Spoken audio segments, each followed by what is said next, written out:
Samantala, sa Jenggu Battlefield, nadil na ni Qin Huang ang Dragon Turtle. Pagkatapos ay tumingin siya sa ibaba ng may tagumpay.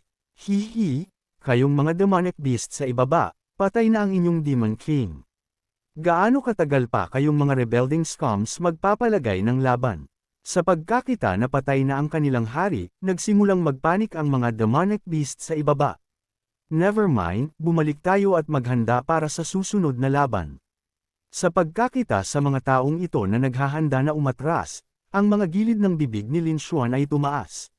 Sinabi ko ba na maaari na kayong umalis? Sa una, plano kong iligtas kayong mga demonic beast sa loob ng isang sandali, ngunit kailangan ko si Qin Huang.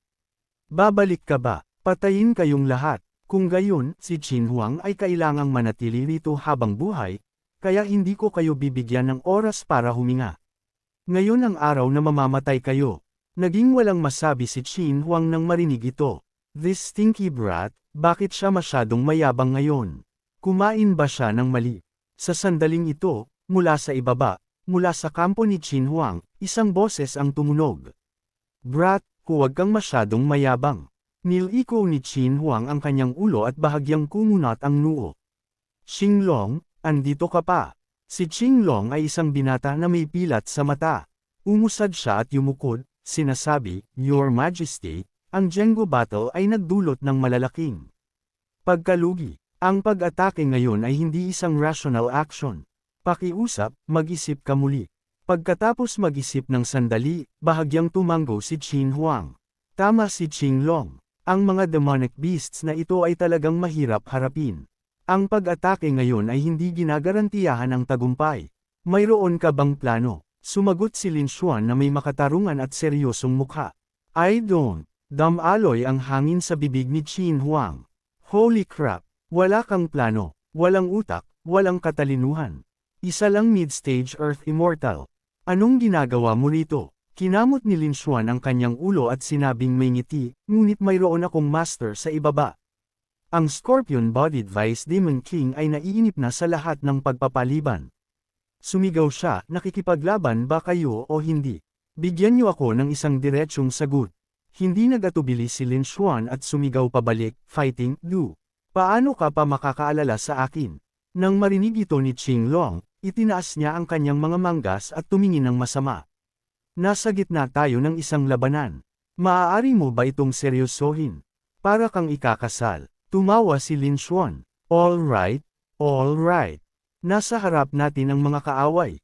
Ipagpaliban muna natin ang mga panloob na squabbles. Pagkatapos, basta-basta na lang niyang inihagis ang kanyang malaking cauldron sa ibaba. Sa ilalim ng nagdududang pagtingin ni Xinglong at ng iba pa, ang mga demonic beasts ay tumingin sa taas, ang kanilang mga mukha ay nagbabago. What is that cauldron? Hayaan mo akong ipakilala. Ito ay isang super technique na kakatapos ko lang matuklasan sa aking cultivation kasama ang aking master. Manood kayo ng mabuti. Kaagad, hindi nagatubili si Lin Xuan, itinapon ang Shuang Grand Cauldron na kasing laki ng bundok, direkta sa mga demonic beasts. Pagkatapos ay pumalakpak siya. Done, lahat ay nalinis na. Si Xinglong at ang iba pa ay nakatayo lang doon, nakabukas ang kanilang mga bibig. That's it. Ikan-iling ni Lin Xuan ang kanyang ulo. Oo, ano pa? Nagpawi si Xinglong. He's seriously strong. Umusad si Qin Huang, ngumiti, at tinapik ang balikat ni Lin Xuan. Kailangan kong sabihin, hindi pa matagal mula noong huli tayong nagkita, ngunit talagang ginawa mo akong makita ka sa isang bagong liwanag. Plano kong hanapin ka pagkatapos maayos ang Jenggu Battlefield, ngunit lumitaw ka sa harap ko. Sumagot si Lin Xuan. Anong masasabi ko? Nagbabago ang mga tao, tama. At umakyat din ako mula sa lower realms pagkatapos ng lahat, tama. Anyway, gusto kitang hanapin dahil kailangan ko ang iyong tulong sa isang bagay. Sa ibaba, nagsimulang magbulungan ang mga sundalo. Sinabi ko, kailan nagkaroon si Qin Huang ng ganoong magandang kaibigan. Tila ang posisyon ni General Xinglong ay nasa panganib na ngayon. Bahagyang naiinis si Xinglong at sumigaw, What are you guys doing? Sa paghula sa iniisip ni Qin Huang, bumalik kayo sa training ninyong lahat. Kasabay nito, sa isang brothel sa Chenyu City, si Chu Rui ay humarap sa isang babae. Pagkatapos ng 3 rounds ng inumin, nagsalita sa wakas ang babae. City Lord Chu, ano ang nagdala sa iyo rito ngayon? Huwag mong sabihing nagustuhan mo ang katawan kong ito. Uminom si Chu Rui ng kanyang wine at pagkatapos ay tumawa. Heto, uminom ka muna. Hayaan mo akong uminom at sasabihin ko sa iyo.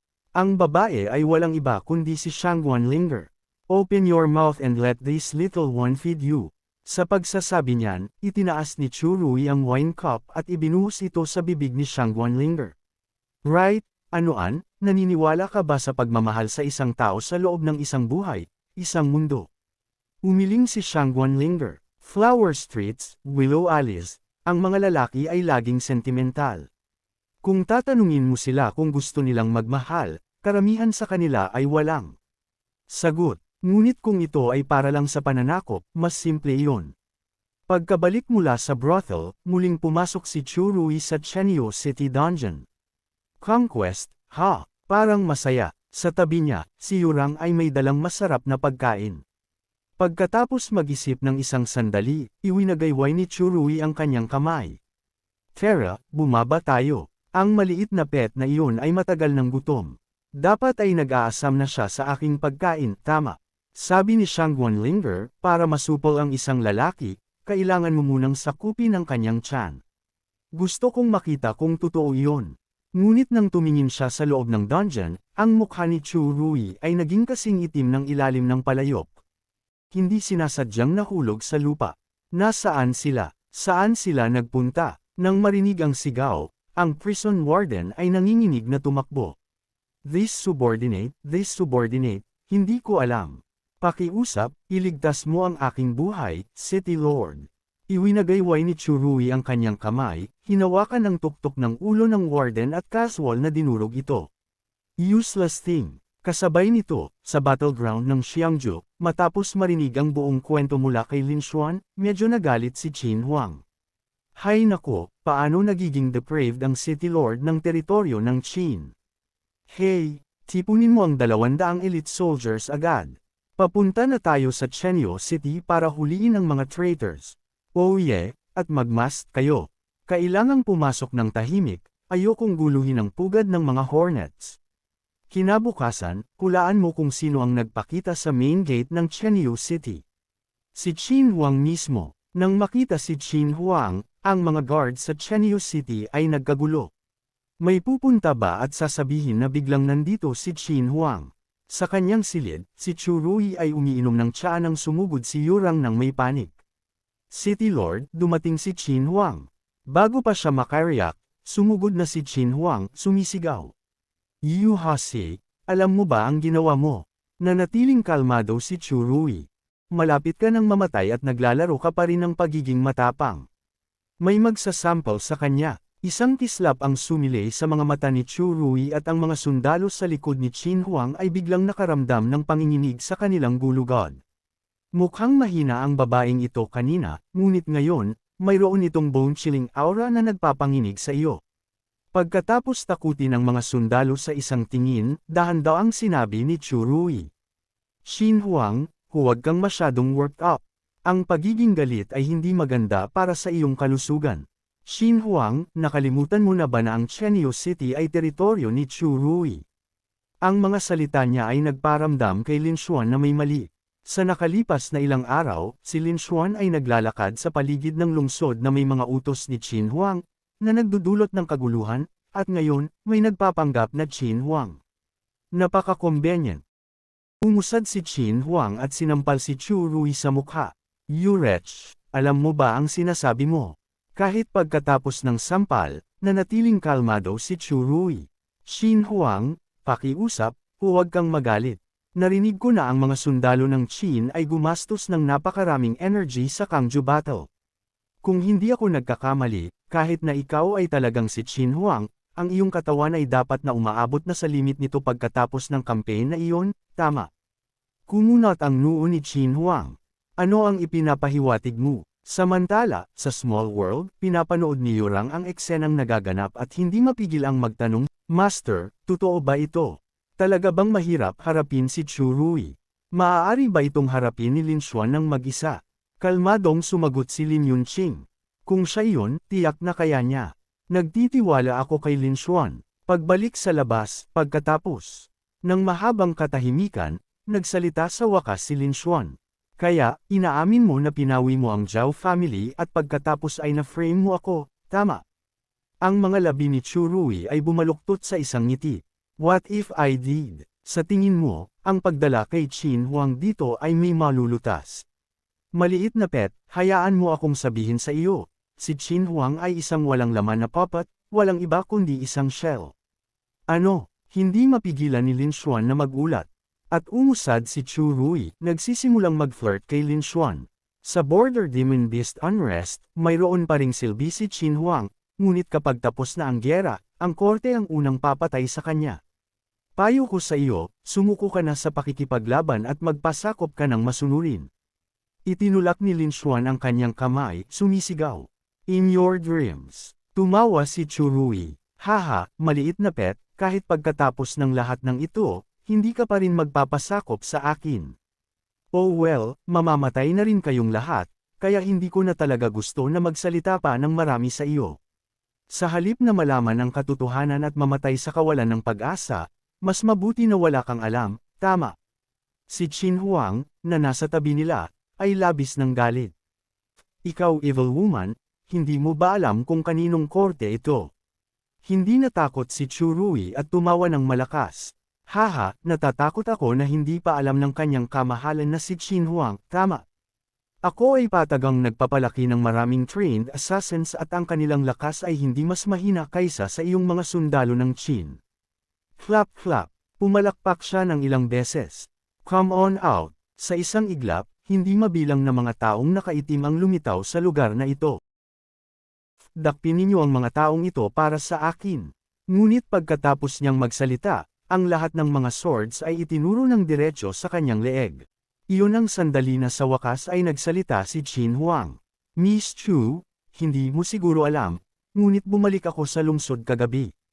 Ipinasok ko ang aking mga tao sa Heavenly Moon City at ang mga daan-daang elite soldiers na ipinagmamalaki mo, tahimik na inalagaan ng aking mga tao ang lahat. Halos hindi ka na makatayo ngayon. Hindi ka ba dapat magmadali at aminin ang iyong mga krimen? Magkumpisal, okay, sumanghal si Chu Rui. Pagkatapos, sa isang iglap ng kanyang kamay, naglabas siya ng napakalaking palm strike. Nagbago ang mukha ni Qinglong sa pagkakita nito at sumigaw siya, Qin Huang, mag-ingat. Agad na pumasok si Lin Xuan sa harap ni Qin Huang, sinasabi, you step back, your majesty. Ngunit si Chu Rui ay agad na sumilay sa harap ni Lin Xuan, gustong tumama sa kanya, ngunit hinawakan ni Lin Xuan ang kanyang braso at naglabas ng sarili niyang palm strike. Hindi niya mapigilan na dumura ng isang subo ng dugo, nakatitig kay Lin Xuan nang hindi makapaniwala. Hindi, imposible. Paano ito nangyari? Maaari mong sirain ang aking barrier at maaari mong palakasin ang iyong lakas upang maglabas ng palm strike na ito. Gaano kakalaki ang pagbuti mo sa panahong ito? Hindi sumagot si Lin Xuan, ngunit dahan-daw ang binitawan ng kanyang braso. Hindi mapigilan ni Chu Rui na bumagsak sa lupa. Pagkatapos lamang, casual na sinabi ni Qin Huang. Sa tingin mo ay kaya mong sakupin ang aking korte sa mga maliliit na tricks na ito. Nakakatuwa, hindi ko inaasahan na si City Lord Chu ay may ganoong ambisyon. At para lang sa isang lalaki, nakakagulat. Mabuti na lang at mayroon tayong Qin Huang at Young Master Lin Xuan upang ilantad ang plot.